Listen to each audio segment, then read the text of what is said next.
My narcissistic in-laws bought my 3-year-old daughter a puppy and then took it away to teach her a lesson. Me, 32F, and my husband, 34M, have been married for 5 years. We have a beautiful 3-year-old daughter, Emma, who is the light of our lives. My husband, let's call him John, comes from a wealthy family, but they've always been a bit eccentric, to say the least. John's parents, his mother, 60F, and father, 62M, have a strained relationship with us. They've never approved of our marriage, claiming I'm not from the right circles. They're obsessed with maintaining their family's reputation and wealth, which often leads to toxic behavior. Despite their disapproval, we tried to maintain a cordial relationship for Emma's sake. That is, until the incident that changed everything. A few months ago, John's parents insisted on taking Emma for a weekend. They claimed it was to bond with their only grandchild. Against my better judgment, we agreed, hoping it would help mend our strained relationship. That weekend, they spoiled Emma rotten, showering her with expensive gifts and lavish experiences. While I was uncomfortable with the excessive spending, I tried to see it as their way of expressing love, misguided as it was. However, when we picked Emma up, something seemed off. She was quieter than usual and seemed almost traumatized. We brushed it off as her being tired from the eventful weekend. A week later, Emma started having night terrors. She would wake up screaming, crying for her puppy. This was odd because we didn't have a pet. We tried consoling her, but she insisted there was a puppy, and it was taken away from her. Concerned, we started questioning her gently. That's when the truth came out. During their weekend with Emma, John's parents had bought her a puppy. A purebred golden retriever, no less. Emma had been overjoyed, and they had bonded deeply over those 2 days. But on the day we picked her up, they had callously taken the puppy away, right in front of Emma. She had begged and cried, but they had remained unmoved, claiming it was just a dog and that they couldn't have pets in their pristine mansion. My heart broke for my little girl, who had experienced such a traumatic loss at such a young age. And all because of John's parents' selfish and cruel actions. Furious, we called John's parents to demand an explanation. Their response was chilling. His mother said, "We wanted to teach her a lesson about attachment. In our world, material things come and go. It's best she learns that early on." I was livid. How could they be so callous, so heartless, especially to a child? John tried to reason with them, but they remained steadfast in their beliefs, claiming they had done nothing wrong. The argument escalated, with John's father accusing me of being too emotional and lower class to understand their ways. He even had the audacity to suggest that Emma was better off without forming attachments, as it would prepare her for the harsh realities of the world. I couldn't believe what I was hearing. These were Emma's grandparents, people who were supposed to love and protect her, not inflict emotional trauma on her. In a moment of rage, I unleashed a torrent of anger upon them. I called them every name in the book, accusing them of being heartless, soulless monsters who cared more about their twisted ideals than their own flesh and blood. John tried to calm me down, but I was beyond consolation. I told them they were never going to see Emma again, not after what they had done. Their response was even more shocking. John's mother coldly stated, "You'll regret this. We have lawyers and money on our side. You'll never be able to keep Emma from us." It was then that I realized the true depths of their depravity. They saw Emma not as a grandchild to love and cherish, but as a possession to be controlled and molded to their whims. True to their word, John's parents immediately hired a team of high-priced lawyers and filed for grandparents' rights. They claimed we were unfit parents for denying Emma access to her rightful family heritage. The legal battle was long and costly, draining our finances and emotional reserves. John's parents used every dirty trick in the book, accusing me of being an unfit mother and John of being under my influence. Meanwhile, Emma's night terrors only grew worse. She would wake up screaming, begging for her puppy to come back. We tried everything, therapy, medications, but nothing seemed to help. The once joyful and carefree little girl was now a shell of her former self, traumatized by the cruelty of her own grandparents. As the legal battle raged on, John's parents resorted to even more underhanded tactics. They hired private investigators to follow us, trying to dig up any dirt they could use against us. They even went so far as to bribe Emma's daycare workers to spy on us, looking for any sign of parental negligence they could use in court. It was a living nightmare, and we were slowly losing hope. After a grueling year-long battle, the judge finally ruled in our favor. John's parents were denied grandparents' rights and ordered to stay away from us. The judge lambasted them for their reprehensible actions and blatant disregard for the emotional well-being of a child.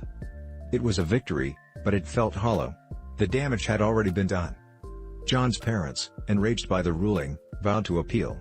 They accused the judge of being biased and incompetent, claiming they would take this all the way to the highest courts if necessary. We knew then that this was far from over. They would never stop, blinded by their own entitlement and greed. We would have to live our lives looking over our shoulders, constantly fearing their next move. The emotional toll of this ordeal has been immense. Emma, now 5, is still haunted by the trauma of losing her puppy. She's in therapy, but the road to recovery is long and arduous. John and I have grown apart, the strain of the legal battle and constant stress taking its toll on our marriage. We love each other dearly, but the weight of it all has been almost too much to bear. As I look back on this nightmare, I can't help but feel a sense of anger and sadness. Anger at John's parents for their callous disregard for a child's well-being, and sadness for the innocence that Emma lost far too soon. But I also feel a sense of determination. I will not let them win. I will not let their twisted beliefs and toxic behavior destroy my family any further. We may have won the legal battle, but the war is far from over. And I will fight with every ounce of my being to protect my daughter from their cruelty, no matter the cost. Break story 2. Me, 38F, and my husband, 40M, have been married for 12 years. We have 2 wonderful kids, a son, 10M, and a daughter, 8F. My husband's family has always been a bit difficult to deal with.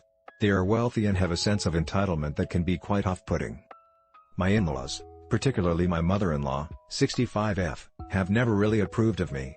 I come from a middle-class family, and in their eyes, I'm not good enough for their precious son. Despite my successful career as a marketing executive, they see me as a gold digger who married into their family for their money. Over the years, they have made numerous underhanded comments and passive-aggressive remarks about my background, my appearance, and my parenting abilities. I've tried my best to ignore their behavior and maintain a civil relationship for the sake of my husband and kids. Things took a turn for the worse when my father-in-law, 70M, passed away last year. He left behind a substantial inheritance, including a luxurious beach house that had been in the family for generations. My mother-in-law became even more insufferable, flaunting her wealth and constantly reminding us that we were lucky to be associated with their family. The beach house became a point of contention. My in-laws insisted that it should remain in the family and not be sold or rented out. They wanted to keep it as a private vacation home, despite the fact that they rarely used it themselves. My husband and I, on the other hand, saw it as a potential source of income. We could rent it out during the peak season and use the extra money to pay off our mortgage and save for our kids' college funds. One day, while visiting my in-laws, I overheard a conversation between my mother-in-law and her sister, 60F, that made my blood boil. They were discussing the beach house and how they planned to keep it for themselves and their real grandchildren. It turned out that my in-laws had secretly changed the ownership of the beach house, transferring it solely to their names. They had no intention of letting my husband or our kids inherit any part of it. Those brats are not true family name heirs, my mother-in-law said, referring to my children. They have too much of that gold digger's DNA in them.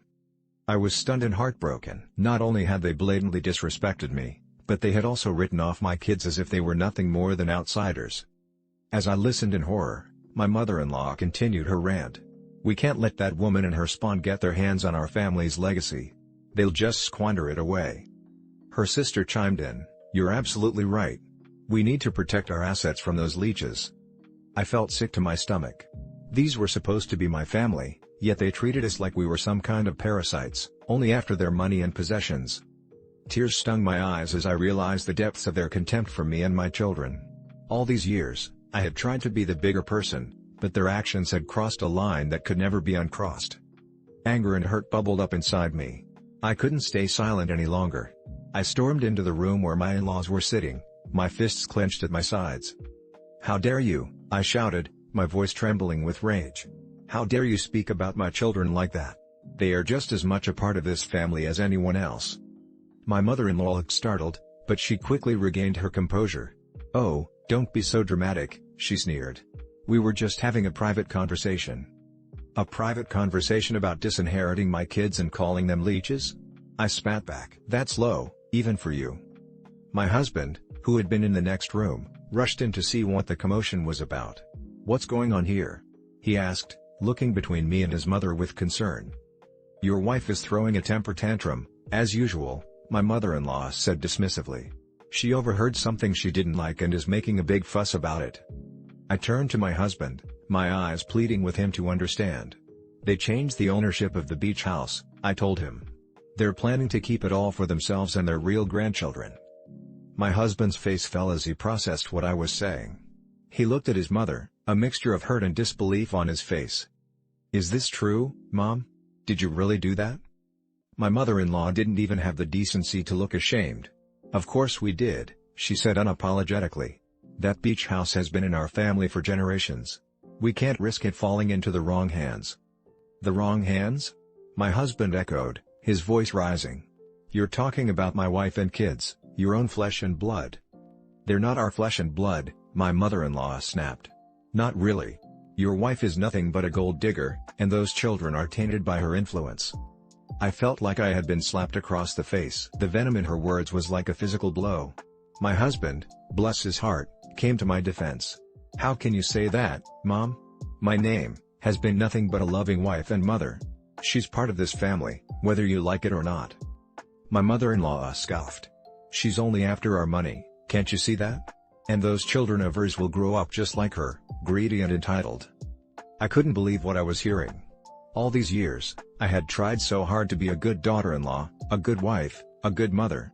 And yet, in their eyes, I was nothing more than a gold digger. Tears of anger and hurt streamed down my face. You know what? I said, my voice shaking. Keep your damn beach house.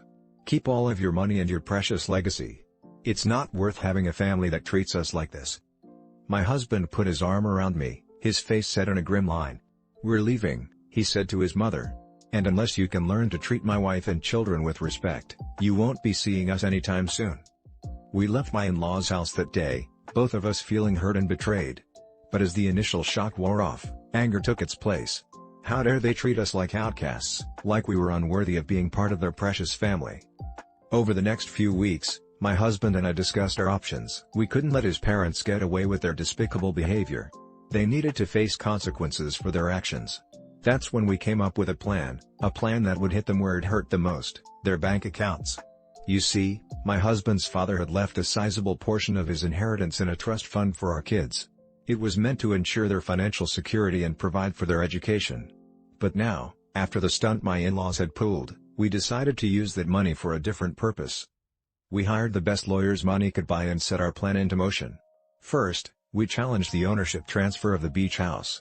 Our lawyers argued that my in-laws had acted in bad faith and had violated the terms of the trust by trying to exclude our children from their rightful inheritance. Next, we filed a lawsuit against my in-laws for emotional distress and defamation. Their vile comments about me and our children had caused us immense pain and anguish, and we intended to make them pay for it. My in-laws, of course, fought back tooth and nail. They hired their own team of high-priced lawyers and tried to discredit us at every turn. But we had something they didn't, the moral high ground. The legal battle dragged on for months, with both sides digging in their heels. My in-laws tried to paint me as a gold digger who had brainwashed their son into turning against them. They even went so far as to accuse me of trying to steal their hard-earned money. But our lawyers were relentless. They presented evidence of my in-laws' past behavior and the hurtful comments they had made about our family. They painted a picture of a wealthy, entitled couple who valued their material possessions more than their own flesh and blood. As the case progressed, more and more ugly truths came to light. It turned out that my in-laws had a history of mistreating other family members who didn't meet their lofty standards. They had cut off relatives and disinherited them for perceived slights or for marrying outside of their social circle. In the end, our perseverance paid off. The judge ruled in our favor, siding with us on both the beach house ownership dispute and the emotional distress lawsuit. The beach house was legally transferred back into the family trust, with our children named as beneficiaries. My in-laws were also ordered to pay a substantial sum in damages for the emotional turmoil they had caused us. But the real victory wasn't just the legal outcome, it was the message it sent to my in-laws. They could no longer treat us like second-class citizens or deny our place in the family. Their actions had consequences, and their wealth and status couldn't protect them from facing the consequences. As you can imagine, my in-laws were furious at the outcome. They appealed the decision, but their appeals were ultimately rejected. They were forced to accept the court's ruling, however begrudgingly. The financial hit they took was significant, but what really seemed to sting the most was the public humiliation. News of the court case had made headlines, with various media outlets painting my in-laws as the villains in a modern-day family feud. Their carefully cultivated image as a respected, high society family was tarnished. They were now known as the wealthy elitists who tried to disinherit their own grandchildren out of spite and prejudice. For once, their money couldn't buy them out of the mess they had created. They had to face the consequences of their actions, whether they liked it or not. While the legal victory was satisfying, the emotional aftermath of the ordeal was more complex. On one hand, I felt vindicated. My in-laws' true colors had been exposed, and they could no longer hide behind their wealth and status. But on the other hand, the whole experience had left a bitter taste in my mouth. These were people who were supposed to be my family, yet they had treated me and my children with such disdain and contempt. It was hard to look at them the same way again. The trust and respect I had once tried to cultivate were now shattered beyond repair. I knew that our relationship would never be the same, and a part of me grieved for what could have been. In the end, our victory came at a high cost. While we had won the legal battle and secured our children's inheritance, the emotional scars ran deep. My in-laws had shown their true colors, and it was a side of them that I could never unsee. Our relationship with them became strained and distant. We saw them only on rare occasions, and even then, the interactions were awkward and tense.